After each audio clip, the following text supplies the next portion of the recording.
Assalamualaikum warahmatullahi wabarakatuh. Perkenalkan, nama saya Rifki Braputra dengan NIM 24338024, Prodi S1 Teknik Mesin NK. Di sini saya akan mempresentasikan tugas saya yang berjudul pengujian bahan destruktif dan non-destruktif. Selanjutnya, saya akan menjelaskan pengertian pengujian bahan, yaitu yang pertama, pengujian bahan destruktif atau biasa disebut dengan destructive testing atau disingkat dengan DT. Pengujian bahan destruktif adalah pengujian bahan yang dilakukan dengan cara merusak sampel atau material yang diuji. Sedangkan pengujian non-destruktif atau non-destructive testing atau disingkat dengan NDT adalah metode pengujian bahan tanpa merusak atau menghancurkan sampel. Metode ini biasanya digunakan untuk mendeteksi cacat atau kerusakan internal tanpa harus mengambil sampel yang signifikan atau mengganggu fungsi bahan atau produk. Selanjutnya adalah penjelasan klasifikasi pengujian bahan. Yang pertama untuk pengujian destruktif atau biasa disebut dengan destructive testing.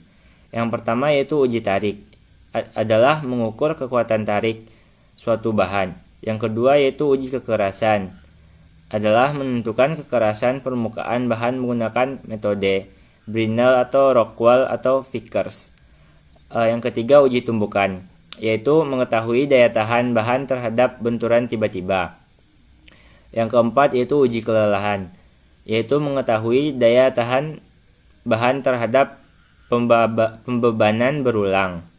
Yang kelima yaitu uji tekuk, yaitu menguji kemampuan bahan untuk ditekuk tanpa patah. Selanjutnya yaitu untuk pengujian non-destruktif atau non-destructive testing. Yang pertama uji ultrasonik, yaitu menggunakan gelombang suara atau mendeteksi keretakan atau cacat internal. Yang kedua yaitu uji radiografi, yaitu menggunakan sinar X atau gamma untuk memeriksa struktur dalam bahan. Yang ketiga uji penetran cair, yaitu menggunakan cairan khusus untuk mendeteksi retakan pada permukaan.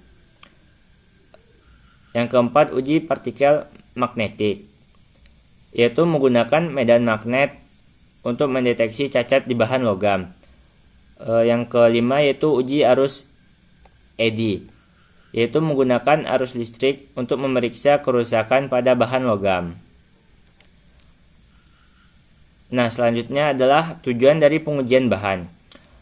Tujuan utama dari pengujian bahan ini adalah yang pertama untuk memastikan bahan memenuhi spesifikasi teknis yang dibutuhkan. Yang kedua yaitu menjamin keamanan bahan saat digunakan dalam aplikasi tertentu. Yang ketiga yaitu mengetahui karakteristik mekanis bahan seperti kekuatan, elastisitas, dan ketahanan. Yang keempat, mendeteksi cacat atau kerusakan pada tahap awal sehingga dapat mencegah kegagalan produk. Yang kelima, mendukung proses pengembangan desain dan teknologi bahan baru. Selanjutnya adalah alat dan standar pengujian. Untuk alat dan standar pengujian ini, yang pertama pengujian destruktif. Pengujian destruktif atau biasa disebut dengan destructive testing. Yang pertama untuk alat, yaitu mesin uji tarik, alat uji kekerasan, yaitu alatnya yaitu Brinell, Rockwell, dan Vickers. Yaitu selanjutnya adalah alat uji tumbukan, alatnya yaitu Kerpi atau Izod. Untuk standarnya yaitu untuk alat uji untuk mesin uji tarik yaitu ASTME 8, dan untuk mesin uji tumbukan yaitu standarnya ASTME 23, dan untuk mesin uji kekerasan standarnya yaitu ASTME 92. Nah, selanjutnya adalah untuk pengujian alat dan standar untuk pengujian non-destruktif. atau non-destructive testing atau disingkat dengan NDT. Untuk alatnya yaitu ultrasonic flow detector, radiograph atau sinar X, cairan penetran, alat partikel magnetik, dan eddy current tester. Nah, untuk standarnya yaitu untuk alat uji penetran cair, standarnya yaitu ASTM E1417. Dan untuk alat uji partikel magnetik, standarnya yaitu ASTM E1444. Dan untuk sertifikasi NDT-nya yaitu ISO 9712. Nah, selanjutnya adalah prosedur pengujian bahan. Yang pertama, prosedur pengujian bahan destruktif atau prosedur pengujian bahan destructive testing, disingkat dengan DT. Yang pertama, siapkan sampel bahan sesuai ukuran dan bentuk yang ditentukan oleh standar. Yang kedua, lakukan pengujian bahan menggunakan alat yang sesuai. Misalnya, uji tarik dilakukan pada mesin uji tarik. Yang ketiga, catat hasil pengujian seperti kekuatan tarik maksimum, kekerasan, atau energi tumbukan yang diperlukan untuk mematahkan bahan.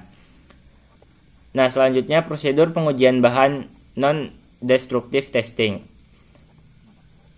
atau disingkat dengan NDT. Yang pertama, bersihkan permukaan bahan untuk menghilangkan kotoran atau partikel yang dapat mengganggu hasil uji. Yang kedua, pilih metode NDT sesuai jenis bahan dan cacat yang dicari. Atau misalnya ultrasonic untuk detakan dalam. Yang ketiga, gunakan alat pengujian dan perhatikan data atau gambar yang dihasilkan. Yang keempat, analisis hasil dan tentukan apakah bahan memenuhi spesifikasi atau standar cacat atau terdapat cacat. Nah, selanjutnya pentingnya pengujian bahan dalam aplikasi industri atau contoh pengujian bahan dalam industri. Yang pertama yaitu industri penerbangan.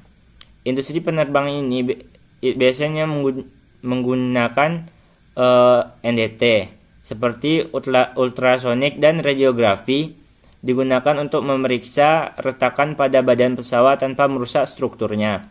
Yang kedua, konstruksi, yaitu baja yang digunakan pada jembatan diuji menggunakan uji tarik untuk memastikan mampu menahan beban besar. Yang ketiga, manufaktur kendaraan. Komponen seperti rem dan suspensi diuji menggunakan metode kelelahan atau memastikan daya tahannya. Yang keempat, industri minyak dan gas. Pipa-pipa saluran diuji menggunakan NDT untuk mendeteksi kebocoran atau korosi sebelum digunakan. Nah, selanjutnya adalah yang terakhir, yaitu kesimpulan. Pengujian bahan ini merupakan bagian penting dalam memastikan keamanan, kualitas, dan keandalan bahan atau produk yang digunakan dalam berbagai aplikasi. Untuk metode destructive testing memberikan data rinci tentang kekuatan bahan tetapi merusak sampel. Sedangkan untuk metode non-destructive testing memungkinkan deteksi cacat tanpa merusak produk. Dengan memanfaatkan kedua metode ini, industri dapat meningkatkan efisiensi, mengurangi risiko kegagalan, dan menghasilkan produk berkualitas tinggi. Nah, sekian penjelasan presentasi dari saya. Kalau ada kata yang salah mohon dimaafkan. Saya akhiri. Wabillahi taufiq wal hidayah. Assalamualaikum warahmatullahi wabarakatuh.